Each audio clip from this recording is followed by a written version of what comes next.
Hi there, I'm Shirley Snavy. I'm a member of the Rosebud Sioux Tribe. I'm joining you here from Lincoln, Nebraska. And Jesse Alder is here joining us from Brooklyn, New York. Isn't this amazing how we can do this? And we have Alana Stone on the Vision Maker Media. Alana, were you gonna say anything? There she is, hi.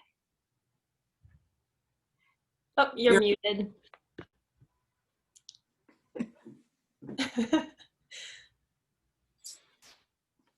There you go. Okay, here we go. Oops, 1 second. Hi, my name is Alana Stone. I am Sicangu Lakota, and I'm located in Lincoln, Nebraska, and I am the project coordinator for Vision Maker Media. Hi, Alana. Hi, okay, and then I'll do the introduction. So welcome to Vision Maker Media's first online Indigenous Film Festival.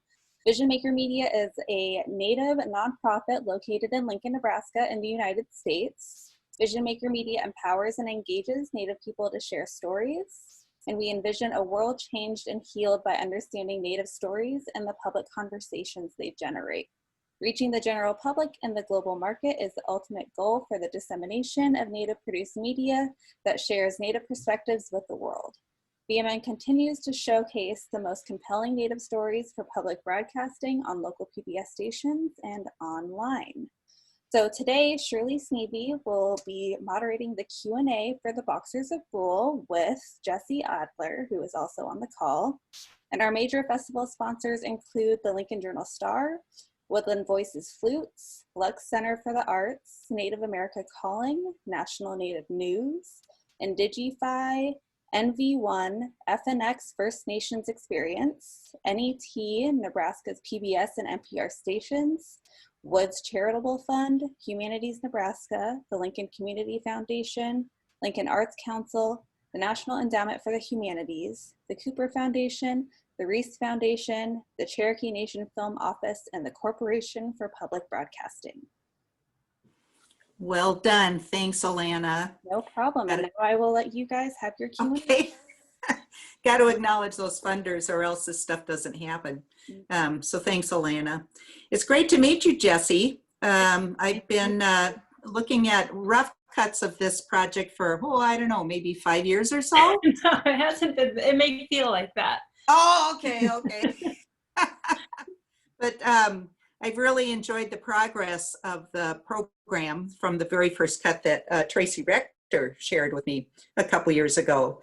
And I'm so happy that you finished it and that it's turned out so amazing. So why don't you tell us a little bit about the journey of making Boxers of Brule? Sure. Well, I started this project as my thesis film. I attended the School of Visual Arts. They have a wonderful MFA program in social documentary filmmaking. And I knew going in that I wanted to share Native women's perspectives. This was just after the Standing Rock, camping at Standing Rock, and after the No Dapple movement got a lot of media coverage. And so I, like many Americans, became much more painfully aware of the current situation of a lot of our Native American communities and just the treatment of our Indigenous people. And so I knew I wanted to share a positive story of a young Native American woman, and I heard about what Shayona was doing in Lower Brule. She was creating the girls boxing team in honor of her cousin, by cultural standards, her sister, Cheryl, who was an aspiring boxer and who had committed suicide in January 2017. And so, as is the case in many Indigenous communities, there has been rising rates of youth suicide. And so this was their, Shayona's response. So I touched base with Shayona and showed up on her doorstep in July 13th, I think, 2017, and was pretty anxious, pretty nervous to get started. The whole imposter syndrome and am I the right person to tell this story and how is this all gonna go? All the panic was kind of flooding through my mind as I was knocking on her door and kind of hoping she wouldn't answer. But she suddenly swung open the door and hugged me, and she was super excited. She immediately started telling me all these stories that she wanted to share, and things about her reservation that she wanted to share, and things about her tribe. And so we started filming that day, which was not at all the plan. Wow. You can hear in the audio, it was not the plan. But the girls were just really excited to get started, and so we did. So how did you find this story? So I met an artist named Ursula Aldridge Youngbear at Standing Rock, and she had known Shayona at Standing Rock. Shayona camped out for several months, I think maybe 3 or 4 months, and was very active in the camp. And so she was in touch with Ursula, and I just kind of put the call out and was in touch with Ursula afterwards, and so Ursula connected us. Oh, wow. That's interesting. The story features the one character, but there are various other stories kind of woven in. And I think you did a really good job of highlighting the character and all of the issues that young women face growing up on really pretty much any reservation. And the fact that she dedicates her work to her best friend, her cousin in the Indian way, Cheryl, who committed suicide.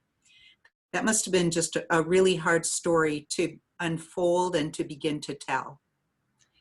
Yeah, it was. And for some reason, when I was imagining it, I was kind of focused on the boxing, and I was focused on the positive side of it. And so I honestly don't think I prepared myself enough,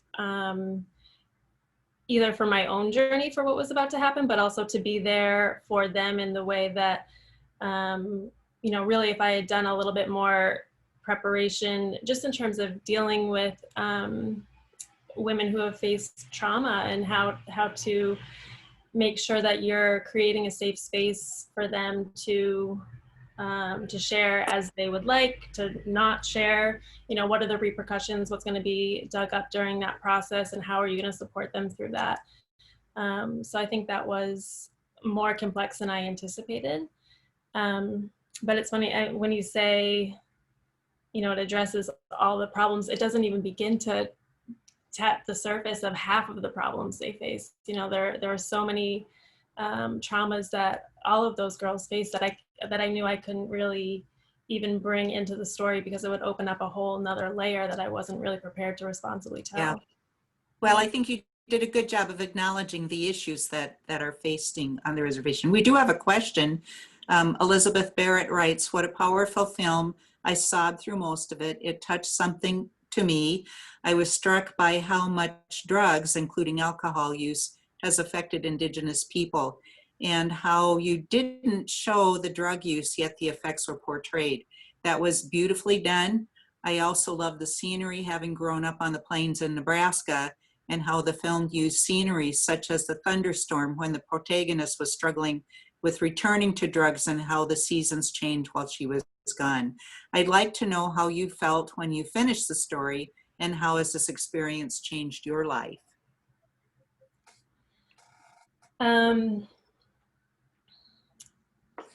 And actually, Shirley, you and I were just talking about this before we started. I'm not sure that it's done. It feels like an ongoing story. I mean, these girls' lives are still unfolding. Shayona is still struggling with addiction and confronting her own past trauma. So it is an ongoing story. And also the plans that we had for the film in terms of doing certain social impact events and activities to make sure that we're facilitating conversations that help address these issues got interrupted with COVID. So it feels like an awkward, moment of stall. So it doesn't quite feel complete. I am hoping that we are able to pick up, and some more festivals are starting to reschedule, and we're getting more used to doing some virtual things. So hopefully we will continue the conversation in meaningful ways.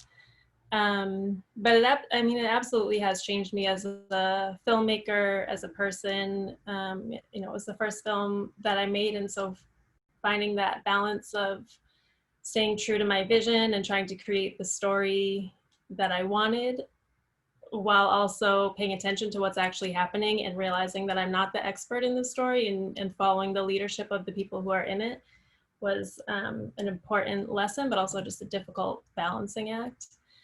But also just being there. I mean, it's really a magical and powerful place, and there's a energy shift when you go. And there are moments, you know, if I see another film where scenery is similar, I kind of, you know, just get brought back to that place. So it's forever in my heart, and kind of hard to describe how it's changed me. But I've definitely learned a lot from the experience and everyone involved, really. And you're still in touch with all of the subjects? Yeah, it's my contact with them ebbs and flows depending on who's doing what, and if their phone is on, what activities they're involved in, what job I'm on. So it definitely ebbs and flows, but we are in touch, and I hope to to be so forever. It is one of the things that I'm trying to figure out for my next project, is how to stay meaningfully involved in these relationships that you make when you're on a film, when you're sharing such important moments with these people, because there are only so many hours in the day. And if it's 10 people in this one and 20 people in the next one, and it grows and grows and grows. So how do you take that on and stay true to that relationship, and honor honor the connection that you've made with them in a way that you can actually logistically handle. Yeah, a lot of filmmakers talk about that, about the films that they make, and how it does change your life forever. And you actually became part of the family. To be able to gain such access as an outsider, to have that kind of trust and rapport with these young ladies, to be able to open up and to be so vulnerable with you, and to be able to go to the hospital with the family, and participate in her mother's funeral, and just really put your heart out there and their heart out there, to make what I think is a very important film that talks about a lot of issues that are facing young people on the reservations. Yeah, and I think they saw my intention was genuine, and I was really there to learn from them. But to be honest, they wanted to film from day one. They didn't know me at all. So they were just ready to have their story shared. And it was really very quickly, my concern was what we talk about in film schools, like how do you gain access? How do you gain the trust of your characters? And that really wasn't the question. It was really much more of like, they expected me to show up and do my job. That wasn't me taking from them. It was like, at Davita's funeral, I was super uncomfortable, and I didn't want to bring my tripod out because I didn't want to cause more attention or anything like that. And so I was kind of getting stuff out of the trunk, and Shayona was next to me, and I was talking to myself saying, should I get the tripod? And Shayona was like, yes, bring the tripod, like do your job here. So, so it meant a lot that they trusted me with it. But it also just showed me, they need their story told, and they were really ready to do that, and it was theirs to do. They took ownership pretty quickly. So what's going on now with these young ladies? Well, so that the last thing we filmed was 2 years ago. I think it was 2 years ago now. And so they are, the youngest one at the time, Shailia, was 11, I think, when we finished filming. She's now, or maybe she was 12 when we finished. So she's now 14, So these girls are now not totally different people, but becoming much more of themselves. And most of them are doing pretty well. They're all facing various struggles. Shailia and her sister Doris, who's also in the film, just lost their dad 2 weeks ago. and that's also Shilea and Shayona's grandmother, Norma, her oldest son. So Norma's now lost her oldest two children within 2 years. So they're still consistently, working on healing and trying to unpack past trauma as well, dealing with the day-to-day life and their trauma being impacted or compacted by, new hardships. But Shiley is doing very well. Doris is doing very well. All the girls are really doing very well. A lot of them, Rihanna is getting really involved in suicide prevention. She became like a suicide prevention peer counselor. A lot of them are getting much more into basketball, starting to think about colleges. And Shayona is really struggling. She's gone to rehab and has gotten sober a few times. I think there was one program that she did pretty well in, but it just did not, it doesn't really take into consideration cultural sensitivities in the way that it needs to. And so they're still looking at depression, anxiety, addiction through a Western medical lens. And that's not the way that she doesn't, I'm not a doctor. I don't know. I can't diagnose, but she doesn't necessarily need medication. She needs her tradition. She needs to deal with the trauma that she's been impacted by, and she needs positive things around her that she understands that she's living for, so she has a purpose and can, have the desire to stay sober. Yeah, that's tough, especially when there's so many pressures for young people. But the boxing is really a way for these kids to, in a pretty low cost, so it's not like a lot of very expensive sports that you can get into, and it sounds like there's a fairly good infrastructure on that reservation that these girls can tap into. There are a lot of youth programs and a lot of people there who are very dedicated to seeing these programs through. The boxing was difficult. They didn't necessarily have a space for it, and there is kind of small town politics, and so certain families have certain reputations, and if you're part of that family, you don't necessarily get access to certain things. So it was difficult, but it's also difficult, if you don't have communication and you need to figure out when practice is. It was just hard to set up. Well, especially with COVID now too. That's tough. Yeah. So we have a question, and I don't know if you can see the questions when they come in too. Yes. Okay, but we have a question about the camera that you use. But tell us about the camera and the crew and the actual shooting of the project. Sure. So I use mostly the Sony FS5, which is what my school SVA provided, which was a great camera. It's nice and light, and I think gives a pretty good quality image, and sound goes directly to there. So most of the time I was, laving Shayona or Shilea, whoever was the main character in the scene. Audio was going direct to camera. For fights, I would either have my 5D Mark III set up on a tripod, or a lot of times one of the other girls would take it over. And so I had lots of camera assistants. But yeah, it was either the 5D Mark III or the FS5, but mostly the FS5. And how big was your crew?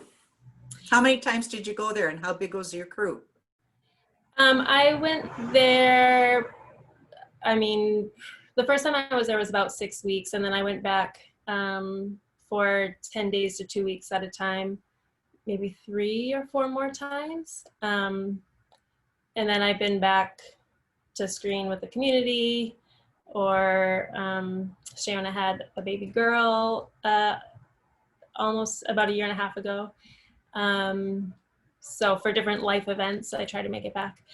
But the crew was myself. This was my thesis film, so I was going out just to shoot for my thesis film on my own, except for one of the producers, Hannah, was also one of my classmates, also one of my roommates and good friends, and she's a great sound recordist, so she came out a couple of times to do some sound.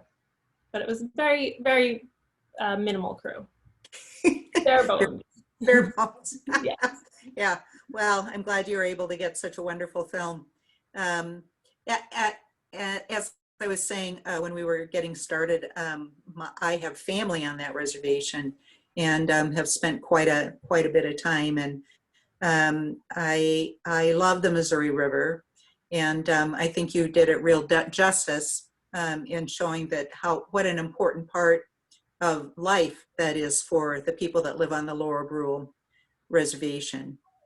It's character in itself. Yeah, it definitely was the place they wanted to go, more than any other place. Of course, because it's hot during the summer, but also it just, it's peaceful. It feels like an escape. The water is very important element, and I think it was also, being that it was just post Standing Rock, I think it was also one thing that people were very focused on, and they could understand the sort of activism, like they had a very, like the younger girls had a very specific focus for their fight. And so I think it was also important to them in that way. The next question is something that I was going to ask, is that you said that the girls were your shooters. Did you find them taking an interest in filmmaking? Yeah, definitely. I can't tell you how many photos and clips I have found on my phone and all the different cameras from any time that I just put it down and walked away, and all of a sudden there's Doris's face. They definitely took an interest, and that's something I'm trying to work with them more on now. I'm sure Ian from LA Skins Fest. He has a wonderful film festival, and he does a great job doing all sorts of online, or now it's online, workshops with youth leading up to it. And so I'm hoping to follow his model and do some, at least photography workshops with some of the girls, because they definitely all have taken to it pretty naturally. Well, that's great. Maybe South Dakota Public Broadcasting can be your partner on that. Well, that would be great. Sure. We'll make a couple phone calls. Okay, just put that up. See what we can do. Lovely. I used to work there. What a productive Q&A. Yeah, there you go. So now what are you working on? So now I am working on a short, it's going to be very short, about a young woman here in Brooklyn who is, she's just won her, the election for state assembly for my district in Brooklyn. She's an incredible woman. She's a field nurse and does maternal health care. So for new and expecting mothers, she makes home visits and makes sure, that they're healthy and their baby is healthy, but also, incorporates a more holistic view of health and what that means and what's needed to create healthy environment, especially for women of color, to bring up the next generation. And so, she's bringing that expertise into her position as state assemblywoman to hopefully improve the healthcare system. Oh, that's great. So let's talk a little bit about shooting in the time of a pandemic. What's that like for you? Pretty unproductive, to be honest. When I didn't shoot much at all during the shelter in place restrictions. And then once people, after George Floyd's murder and people were taking to the streets and protesting, then it felt, I documented a little bit during then, but it also felt like I wasn't sure what my purpose would be in documenting that. So it wasn't until I connected with Farah, this young woman who is now state assemblywoman in July or in January, that I, had a reason to be filming. And so that's when I started to film again. But, I mean, I've seen a lot of creativity coming from this time, and people directing portraits through Zoom, and having sending out kits for people to film themselves and that sort of thing. But I just want to be there and be filming. Oh, I do too. I want to Yeah. be there. So I know, tough, yeah. So you were at Standing Rock, and that's how you found this character. So what was your experience at Standing Rock, and what brought you there? I mean, how did you end up?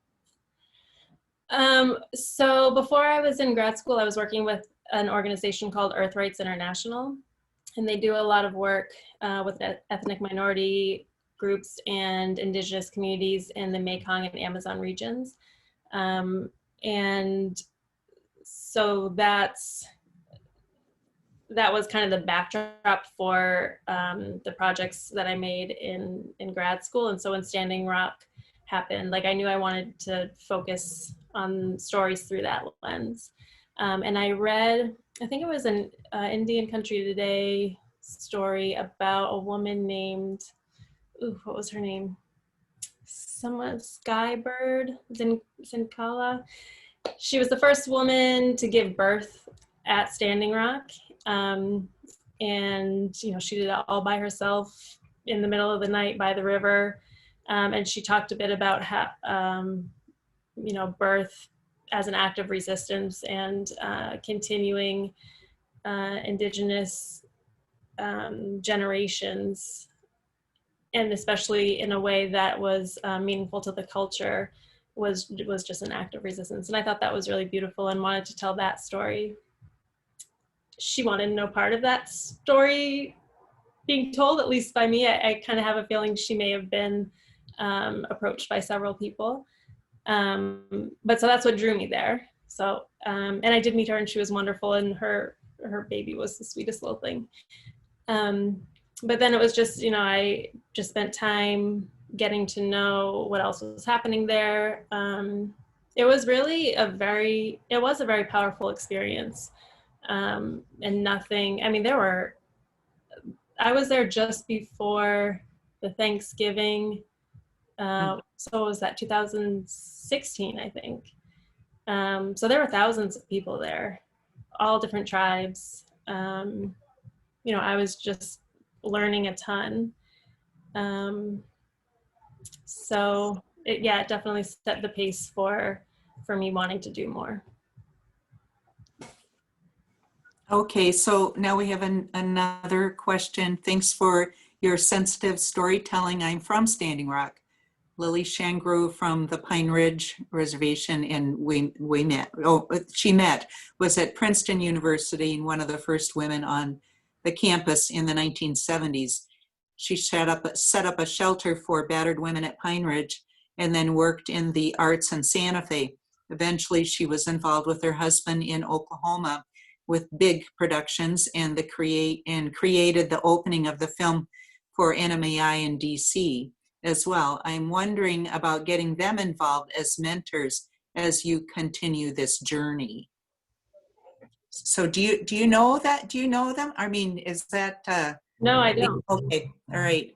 So Lily and Dan live in Oklahoma. Mm-hmm. And Dan has been involved as a broadcast engineer at OETA, and I'm not sure if he's retired or not, but they did a film for us on a runner on Route 66, and of course I'm not remembering that name because I'm having a senior moment, but it was a pretty well received movie, and 15, 16, 17 years ago. And then we have worked with them on some other projects too, including a project on the Osage murders. Okay. In Oklahoma. And I ran into him last summer at the Santa Fe Indian Market. Last summer? Oh, I'd been in the summer before at Santa Fe Indian Market, and we talked about finishing some of those projects, especially now with the movie coming out, Flowers of the Moon. The Child Moon. Yeah, yeah.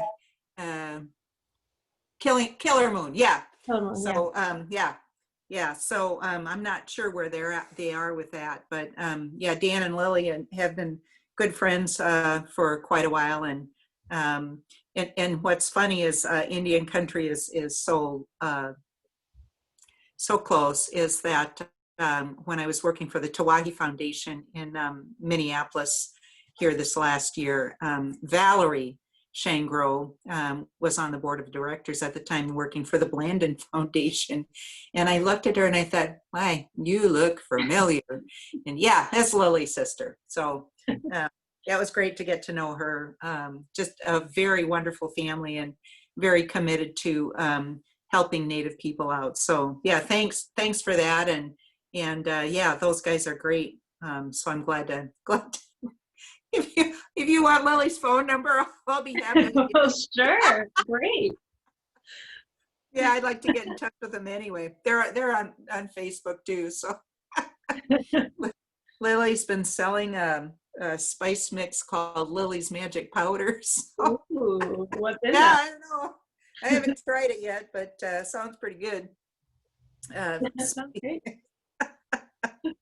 Well, it's interesting. So you shot at Standing Rock, getting back to Standing Rock, and did you finish any films with that, or? Yeah, I made a short film called it was originally called White Buffalo Calf Woman, because it was a march that Ursula coordinated to honor White Buffalo Calf Women and to celebrate the women who were at the camp and encourage them to take their position as equals and also leaders in building peace, and also as a reminder to a reminder of the treaties and a reminder of the promises that were made. And so I titled it White Buffalo Calf Woman because that's what Ursula was calling her walk. And then I realized how big that name was and realized that that was not appropriate for a 5-minute film about a one-day walk. And so it's now called Ursula's Walk for Water. Okay, that sounds good. Yeah, yeah. Yeah. Well, you learned something there. Yeah. Yeah. So how did you grow up in New York, or where did you grow up? No, I grew up in a small town north of Boston, Newbury, Massachusetts. And actually, the film is screening at the Newburyport Film Festival next month. So I'm excited to bring it home. Yeah, your folks still there? Your family's still there? No, they're now in New Jersey. Oh, New Jersey. Okay. Well, they're still pretty close. Yes, they are. Not in the Midwest by any means. So, yeah. So it's let's talk a little bit about the crafting of the story. You went in wanting to tell a very positive story about these young women that were using boxing to overcome some of the social and economic issues that face young women on the reservation. Mm-hmm. And then the story morphed a little bit.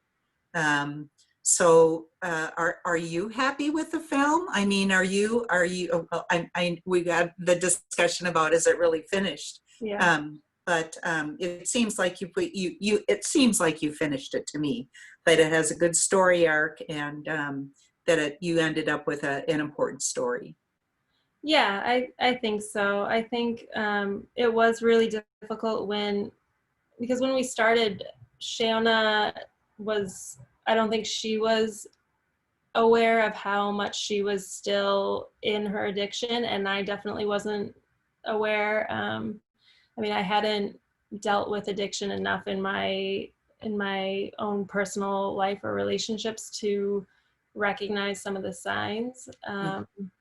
And she was so convincing, and it's true, I think, also because she does not want to use drugs.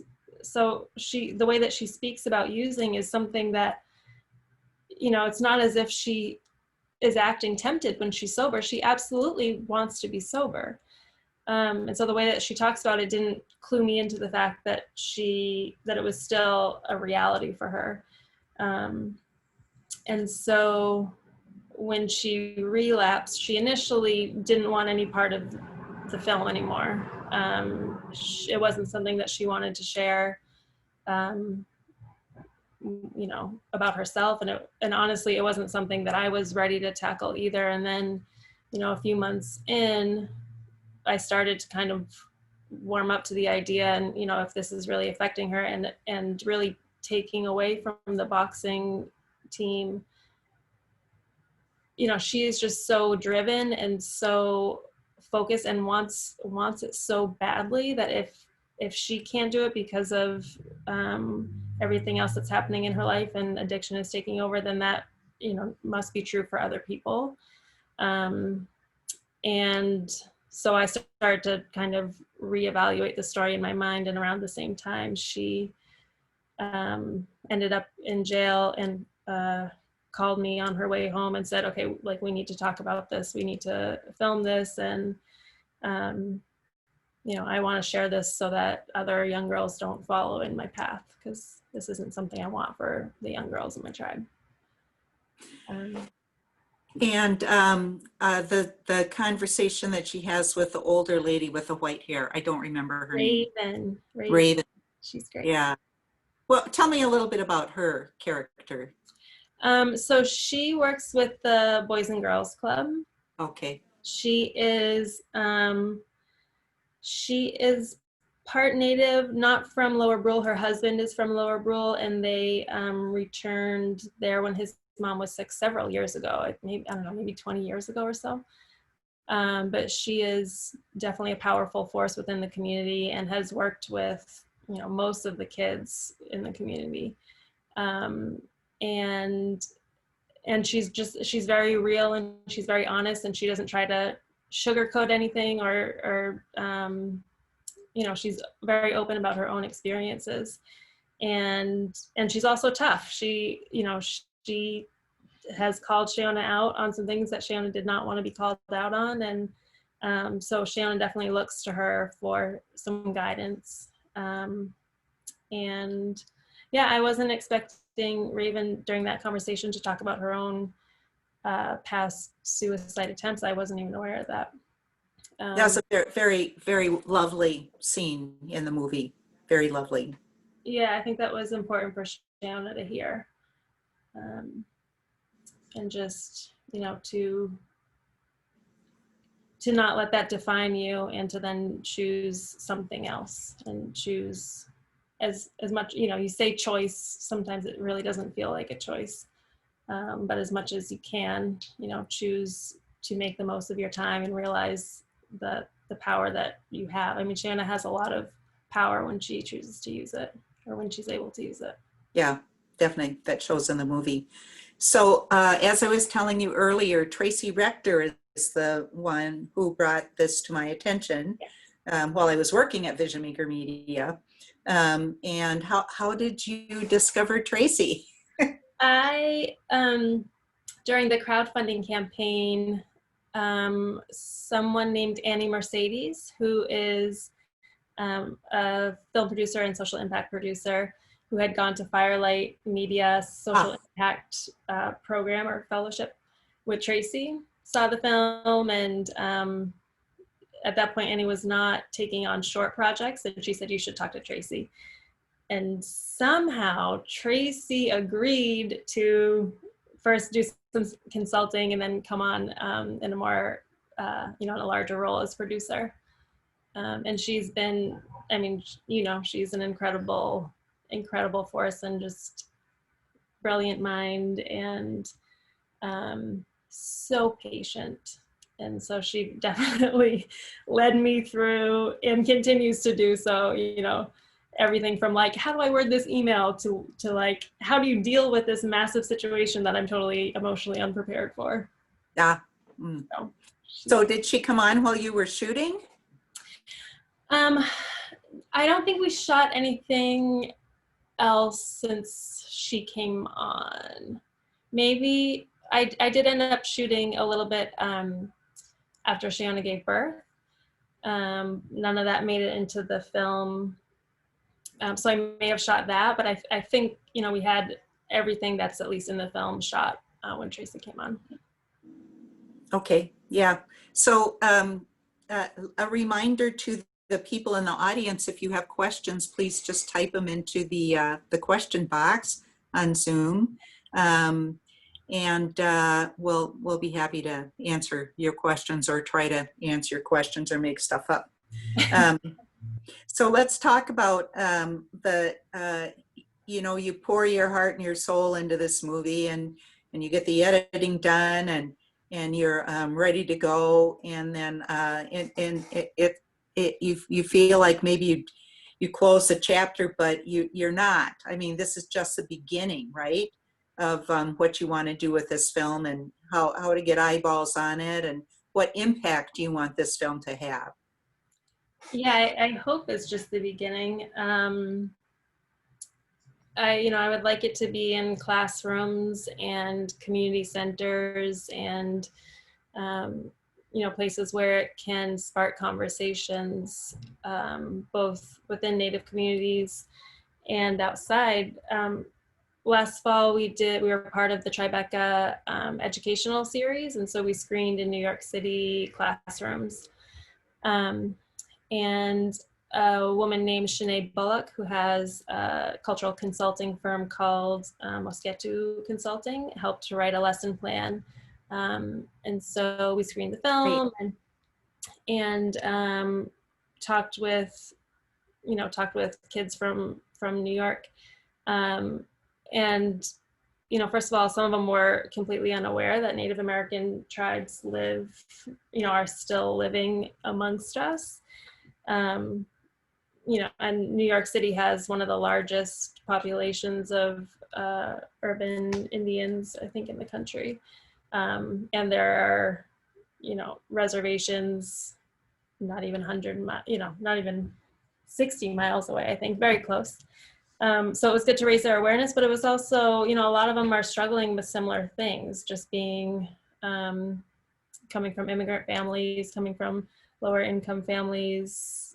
Inner city life can look a lot like what we saw in the film and share a lot of the same challenges. So I think it was, and I do hope that is the case, that people see their own experiences and what they see on the screen, and we can talk about all of our experiences that way.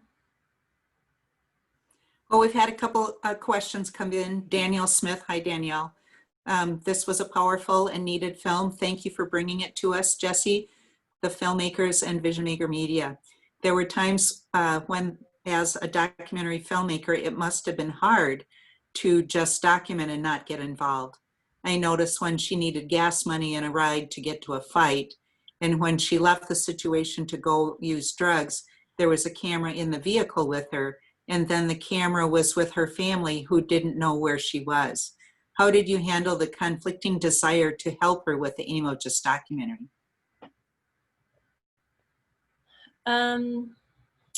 Through a lot of failures, I guess. That's not a clean situation, especially for someone who is new to the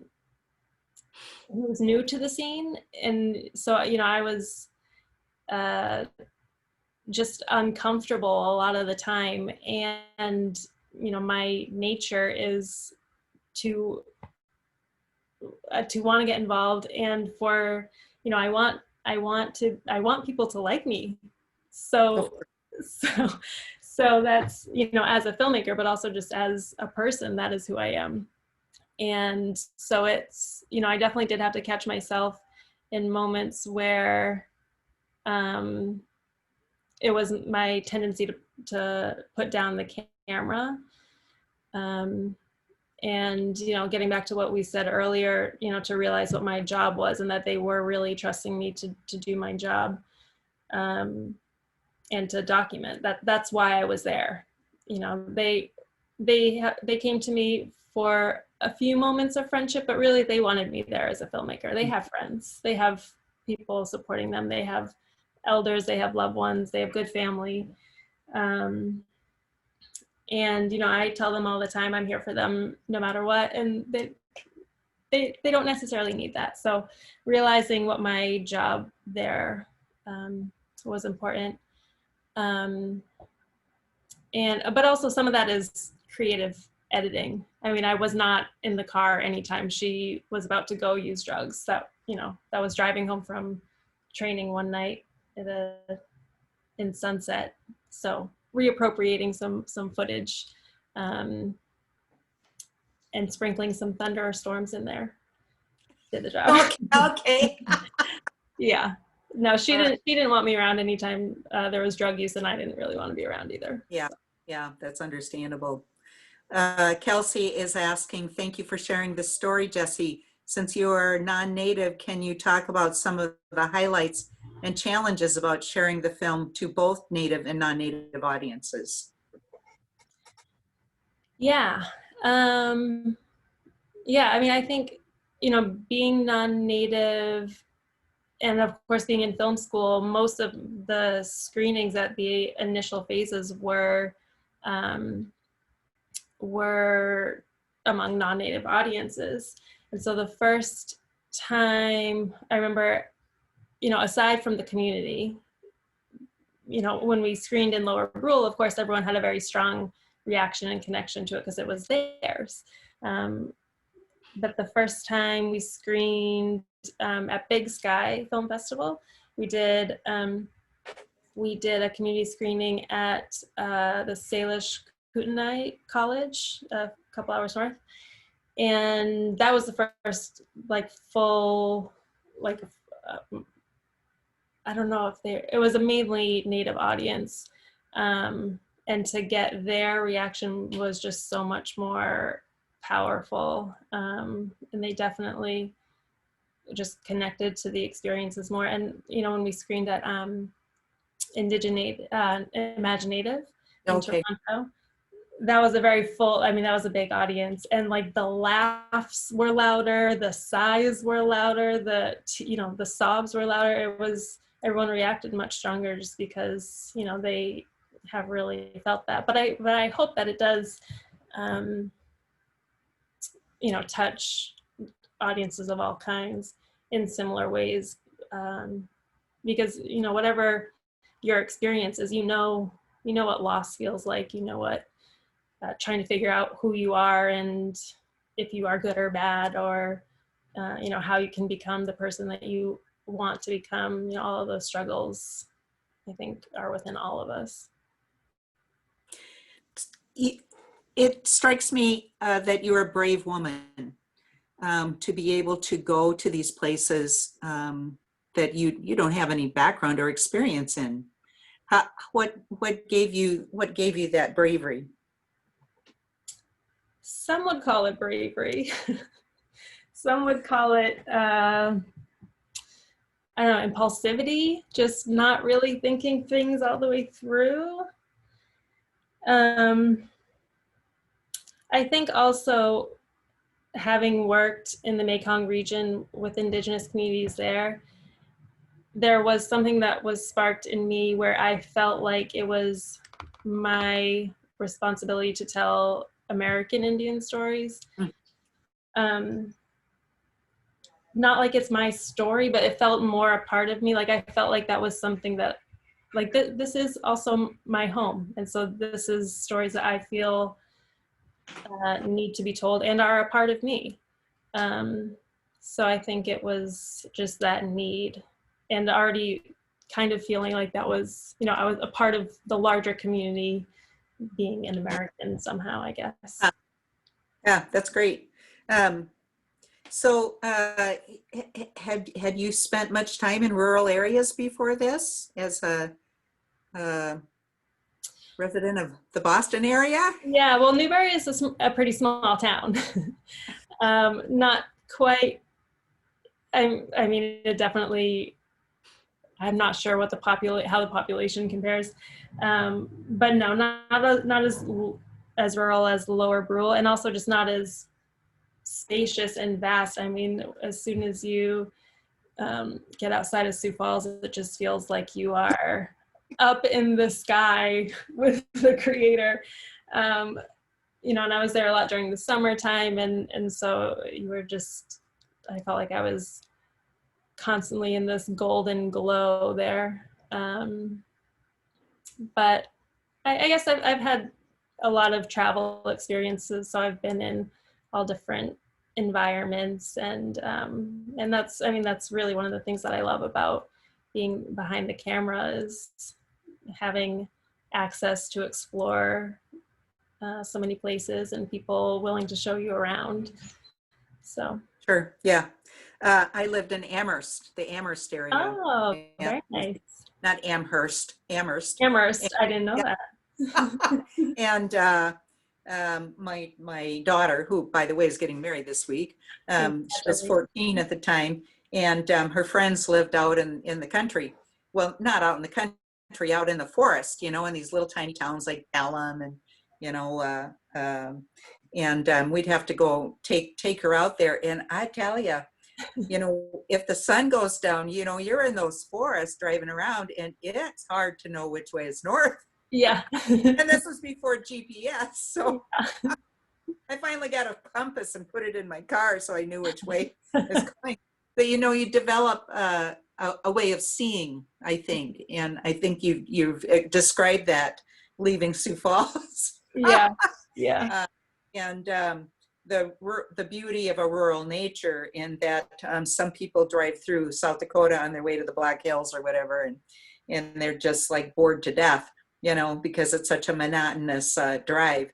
I myself, well, as a South Dakotan, I've never felt that way about any place. And even in Nebraska, when I drive north to the Missouri River, by the way, to see my brother who lives in Vermilion, I love that river. And the fact that you see eagles like that, you know, when the opening scene with finding the eagle feathers is just always stunning.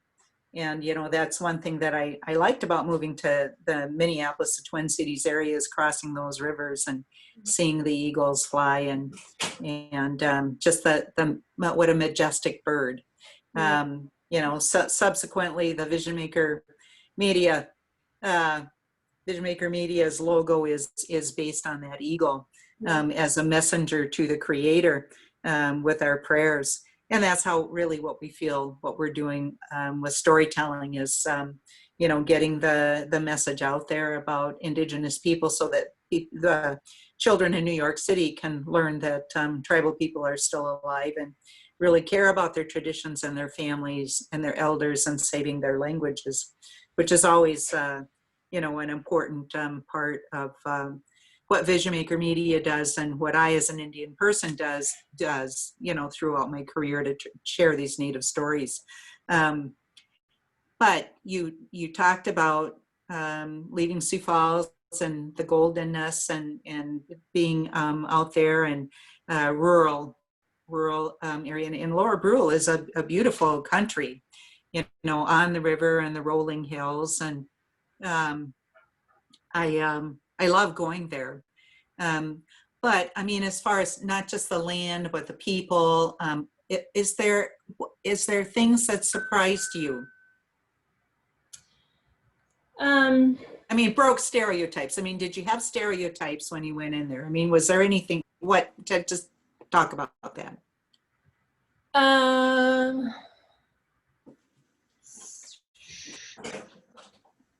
You know, I don't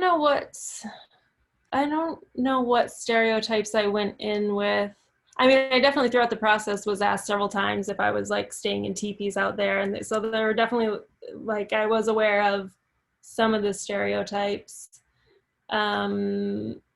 The thing I was surprised by from my own experience was the relationship between men and women felt very different than what I'm used to. I got close to several women when I was there, you know, of all ages, and I've had very few conversations with very few of the men. So it felt, there was a very strong solidarity between the women, and, a sisterhood. And I was kind of welcomed into that. And it felt like the men kind of operated on a different parallel plane. And I'm not sure if that's, just because of who I fell in with or whatever it was, but that was surprising to me. And I don't know if I was really aware of it until I started looking at the footage and realizing I have no men in here. This is all women. Wait, you got one guy in there. I remember you had one guy in there. Yeah, well, the trainer, but also William on the team. William is Jada's brother, and he was always down to join whatever. And he did not like when it was referred to as the girls' boxing team. So I'm sorry, William. I'm sorry. So that was a bit surprising to me.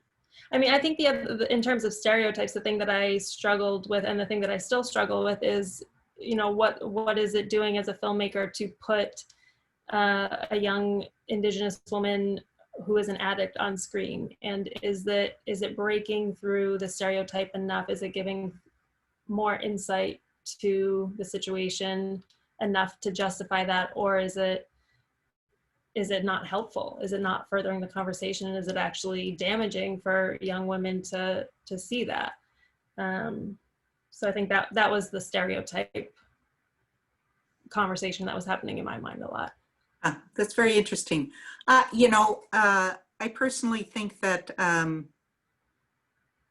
that it was good because a lot of people face these issues and want to live a good life and, want to be a contributing member of society. But addiction is very, very strong. Yeah, very absolutely. But I think the thing that I hope is clear in the film, and I think that the thing that has become so clear to me, so much so that I often forget to even mention it in writing about or in discussing the film, like in Q&As, is the root of that addiction being from colonization and being, from being torn away from your culture and having your lifestyle completely changed with nothing else put in place. And, the fact that alcohol was introduced to Native American tribes by colonizers, none of that is really discussed when we talk about addiction in Indigenous communities today. And so, I hope that the pain that we see in the film, that it's apparent that it is connected to the vacuum that was created in all this and continues to be, a cycle, because we haven't remedied that yet. Right. But we can try, and I think this film will be important in the future as young women and people see themselves and see that other people struggle just as much as they do. And that I see signs of healing in this film, and the tenacity of the young women who want to go on without their leader, and find a way, I think is a really important message. We're coming up on time here, Jessie. Is there any closing remarks that you'd like to make? Oh, I don't think so. I think the girls and Shauna kind of say it all. So, if I guess the one thing I would say is if the film spoke to you and you feel like you connected to it in some way, and especially have a message that you want to share with Shauna or any of the girls, find us on social media, or we have a website, boxersofbruledoc.com. There's contact information there.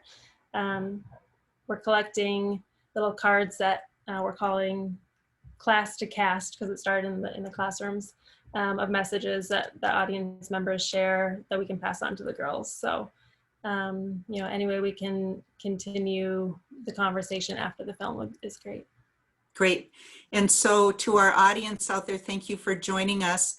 And you can share the link for the film And this is recorded, and so you can share this as well.